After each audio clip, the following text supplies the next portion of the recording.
Good morning, dear children. Today I am going to discuss about the Flamingo's third poem, Keeping Quiet, composed by Pablo Neruda. In this poem, Keeping Quiet, the poet demands the necessity of quiet introspection. Man's actions, his rush and hurry, have already caused much cause and trouble in the world. Now it is the time when he should take a pause. He should do self introspection. Stillness does not mean total inactivity. Stillness and silence will help man in creating a feeling of mutual understanding among human being. इस कविता में कवि कहता है कि जब तक वो 12 तक की संख्या गिने, means the poet wants to keep still till he counts 12. He asks us to stop moving our arms so much for 1 second. Let there be no rush or hurry for a second. Engines and other machines must come to a halt for a moment. That moment will be a fascinating moment for all of us. All of us shall enjoy the sudden strangeness of the moment together. कवि कहता है कि जब तक वो 12 तक की संख्या गिने, हम एकदम निश्चल रहें, हम पूरी तरह से एकदम शांत रहें और आओ हम संसार की किसी भी भाषा में बात भी न करें। वो हमसे कहता है, पैब्लो नेरूदा हमसे कहता है कि सिर्फ 1 सेकंड के लिए हम अपनी भुजाओं को अधिक हिलाना बंद कर दें। 1 सेकंड के लिए कोई भी जल्दबाजी ना करे, कहीं आना जाना ना हो, इंजन और दूसरी मशीनें भी क्षण भर के लिए रुक जाएं और वो क्षण भर हम सबके लिए एक मनमोहक क्षण भर होगा। हम सभी मिलकर उस क्षण की तात्कालिक विचित्रता का आनंद लें। The poet wants that the fisherman would not harm the whales in the cold sea of the polar regions. Even the man gathering salt with his own hands and must take care of his hurt hands. कवि कहता है कि मछुआरे ध्रुव क्षेत्रों के ठंडे समुद्र में व्हेल मछलियों को भी कोई नुकसान ना पहुंचाएं। वो आदमी भी जो अपने हाथों से नमक समुद्र के किनारे इकट्ठा करता है, वो अपने घायल हाथों का अवश्य ध्यान दे। सभी प्रकार के युद्ध तुरंत रोक दिए जाएं।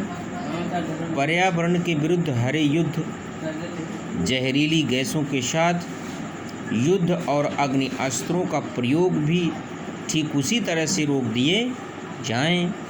इन युद्धों में विजय अर्थहीन है, क्योंकि युद्धों के बाद कोई भी जीवित नहीं रहता। युद्ध के बाद वही है कि कोई भी जीवित नहीं रहता, भयंकर रक्तपात होता है। इसलिए युद्ध लड़ने और छेड़ने के अलावा उन्हें अपने सबसे बढ़िया कपड़े पहनकर बाहर निकलना चाहिए। उन्हें अपने भाइयों के साथ छायादार वृक्षों के नीचे सैर सपाट करने के लिए निकल जाना चाहिए। उन्हें कुछ भी करने के लिए, आनंद लेने के लिए किसी भी स्थान पर चले जाना चाहिए। Poet does not want that we should confuse stillness with total inactivity. That would amount to death. The poet has no association with death. We should not be always on the move. For a while we should also take rest. A long silence can do us a lot of good. Men become sad when they fail to understand themselves, they feel helpless when they threaten themselves with death. A long silence can not our feelings and helps in moving this sadness. कवि यह नहीं चाहता है कि हम निश्चलता को पूरी तरह से निष्क्रिय समझने की भूल करें।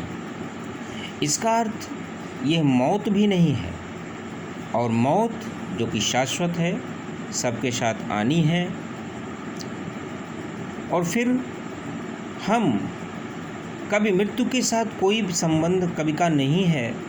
हमें सदा चलते ही रहना चाहिए, थोड़ी देर हमें आराम भी करना चाहिए। एक लंबी चुप्पी हमारा बहुत फ़ायदा कर सकती है। जब आदमी स्वयं को समझने में असफल हो जाता है तो वे निराश हो जाते हैं। जब वे स्वयं को मौत से डराना शुरू कर देते हैं तो वे असहाय अनुभव करते हैं। एक लंबी चुप्पी हमारी भावनाओं को शांत कर सकती है और इस उदासी को हटाने में हमारी सहायता करती है। एक बार फिर से लास्ट की पंक्ति में कवि कहता है और हमें याद दिलाता है कि जो ये हमारी स्टिलनेस है, जो ये हमारी चतुराई, जो हमारी शांत प्रियता है, इसका अर्थ निष्क्रियता नहीं होता। हम पृथ्वी से शिक्षा प्राप्त कर सकते हैं। जब हर जीव मृतप्राय प्रतीत होता है, पृथ्वी सजीव रहती है। कभी हमें जब तक वह बारह न गिरे शांत रहने के लिए कहता है। Now we will discuss very first stanza of this poem. Now we will count to 12 and we will all keep still for once on the face of the earth. Let's not speak in any language. Let's stop for 1 second and not move our arms so much. Here count. Count means say numbers. 12. Here 12 sign of hour on the clock. घड़ी पर 12 घंटों के निशान। Still, quiet, face, surface. कभी कहता है कि now we shall count 12। Now we shall count 12 and we will all keep silent. अब हम 12 तक की गिनती गिनेंगे और हम शांत हो जाएंगे, क्योंकि कम से कम एक बार इस धरती के फलक पर हम किसी भी भाषा में बातें ना करें। आओ हम 1 सेकंड के लिए रुक जाएं और अपने हाथों को इतना ना हिलाएं। Second stanza. It would be an exotic movement without rush, without engines, we would all be together in a such strangeness. Exotic, unusual. Moment, a short period of time. Rush, hurry. engines, machines, devices, sudden, at once. Strangeness, here unusual or surprising, अनोखा, विलक्षण, आश्चर्य। It would be an exotic moment without rush. ये एक बहुत ही मनमोहक क्षण होगा। Without rush, बिना घबराहट के। Without engines, बिना मशीनों के शोर शराबों के। And we would all be together in a sudden strangeness, और हम सब मिल करके अचानक ही एक अनूठे अनुभव का आनंद लेंगे। Next stanza, third stanza. Fisherman in the cold sea would not harm whales and the man gathering salt would look at his hurt hand. Fisherman means those who catch fish. Cold sea, sea near the poles, ध्रुव के समीप का ठंडा समुद्र। Harm, hurt, नुकसान पहुंचाना। Whales, the biggest of all fishes, whale मछली। मछली, gathering, collecting. Hurt, injured. Means fishermen in the cold sea would not harm whales, and the man gathering salt would look at his hurt hands. ध्रुव के समीप ठंडे समुद्रों में मछुआरे whale मछली को कोई नुकसान नहीं पहुंचाएंगे, और जो आदमी नमक इकट्ठा करता है वो अपने घायल हाथों को ध्यान देगा, अर्थात उसका उपचार करेगा। Fourth stanza. Those who prepare green wars with grass, wars with fire, victory with no survivors, would put on clean cloth and walk about with their brothers and in the shade doing nothing. Green wars means war against environment, पर्यावरण के खिलाफ युद्ध. Wars with gas, use of poisonous gas in wars, जहरीली gas का युद्ध में प्रयोग. Wars with fire, use of firearms and bomb that cause fire. Victory win, survivors those who are left alive in the shade under the tree, वृक्षों की छाया.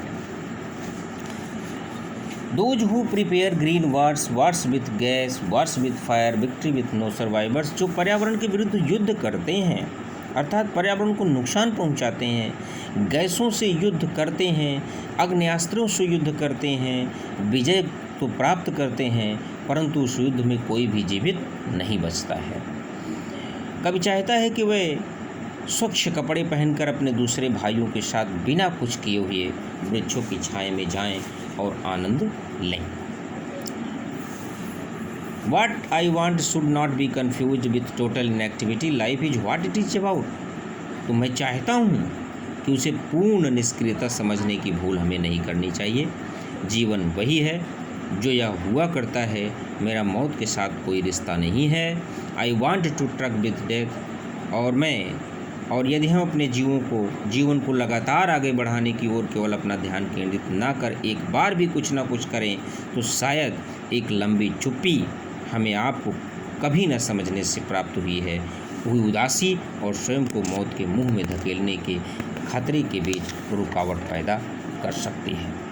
Perhaps the earth can teach us as when everything seems dead and later proves to be alive. Now I will count up to 12 and you keep quiet and I will go. Mankind can learn a lesson from the earth. Life and living never stops on earth. When everything appears to be dead, only one thing remaining alive or remains alive. It is the earth itself. Now the poet will count up to 12 and all others will keep quiet during that period. Then he will go out from there. Means शायद पृथ्वी से हमें सीख लेनी चाहिए. पृथ्वी पर जीवन पूर्णतया कभी समाप्त नहीं होता क्योंकि हर जीव मृतप्राय नजर आती है तो वो भी वास्तव में मरती नहीं, फिर भी पृथ्वी पर जीवन चलता रहता है. अब मैं 12 तक गिनूँगा और आप सब चुप रहेंगे और मैं चला जाऊँगा. Now we will discuss very brief what is the real summary or the real meaning of this poem. The poet urges, कवि कल्पना करता है, कवि निवेदन करता है, urges us to count 12 and be still. For a moment we should stop talking in different languages. We should not move our arms so much. The moment of stillness will be a fascinating moment. It will be a moment of complete silence without rush and the noise of machines. Fishermen will not harm whales in the cold sea. The man gathering salt will take care of his hurt hands. Those who are indulging in the different kinds of wars should be still for some time. Let them come out in their best dresses with their brothers and walk under the shady trees. But stillness should not be confused with totally inactivity and death. The poet has no association with death. Constant moving does not do us any good. Men cannot understand themselves and keep on threatening themselves with death. If they keep quiet and be still, a long silence can do a lot of good to them. The earth is a symbol of life under apparent stillness. When everything seems dead, life on the earth goes on under apparent stillness. कहने का मतलब जीवन हमारा बहुत अमूल्य है. अपने जीवन को सुरक्षित रखने के लिए हमें क्या क्या नहीं करना चाहिए. हमें अपने जीवन को सुरक्षित रखने के लिए, स्वयं को सुरक्षित रखने के लिए और अपने जीवन में आनंद को प्राप्त करने के लिए हमें हमेशा के लिए कुछ न समय के लिए 24 घंटे में कुछ ना कुछ समय ज़रूर शांत में जीवन व्यतीत करना चाहिए. और ऐसा करने से हमको आनंद प्राप्त होता है, हम आनंद में जीवन व्यतीत करते हैं, ये हमारे लिए आनंददायक होता है। The poet urges us continue knowing or counting up to 12 and keeping still. Perhaps 12 here represented the 12 hours or 12-hour marks on the clock. Most of the ill and troubles of the world are caused because of our rush and hurry. Keeping still will give us the necessary respite for peace. No, he does not. He makes it very clear that stillness should not be confused and equated to total inactivity.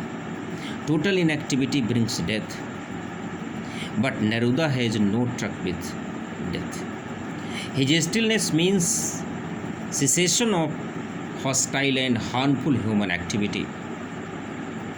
Man's sadness is formed out of his own thinking and actions. This is the tragedy of man. He understands so much but fails to understand himself and his actions. His rush and hurry cause troubles. Man is the author of all disasters. Due to his thinking and actions, he is always threatening himself with death. The poet does not want us to confuse stillness with total activity. Total inactivity. There can be life under apparent stillness. The poet invokes the earth as a living symbol to prove his point. When everything seems dead, later proves to be alive. The earth never attains total inactivity. Nature remains at work even under apparent stillness, and it keeps the earth alive.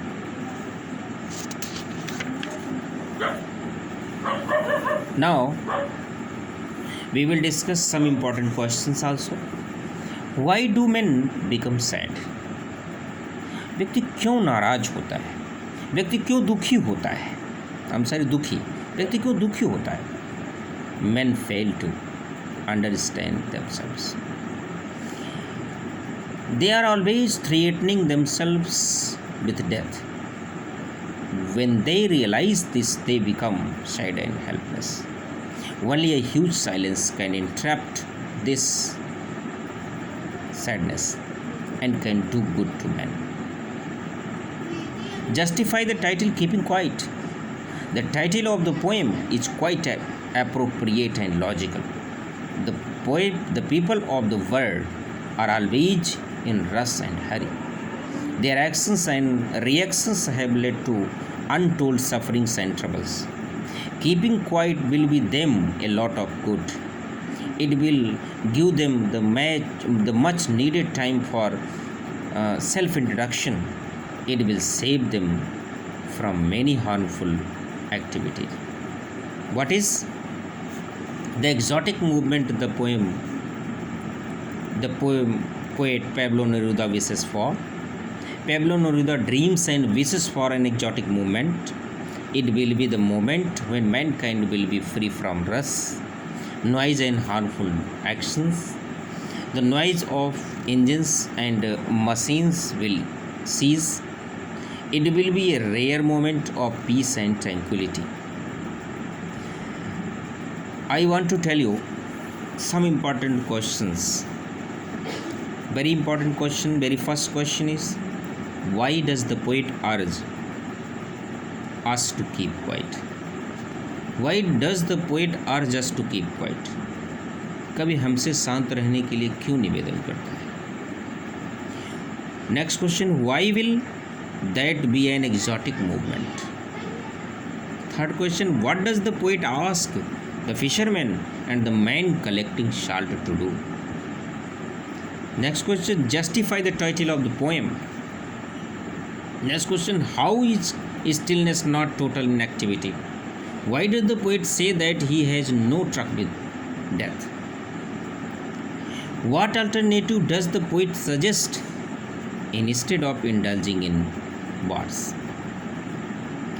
Why does the poet ask the fisherman and the man collecting salt to do?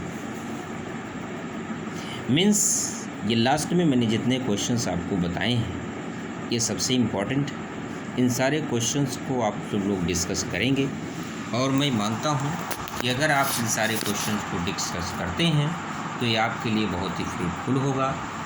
और मेरा निवेदन है कि अगर आप लोगों को poem समझ में नहीं आई है तो निश्चित रूप में आप लोग हमसे पर्सनल चैट करेंगे, और अन्यथा पर्सनल आप लोग हमसे अथवा आप लोग पर्सनल हमसे कांटेक्ट करें।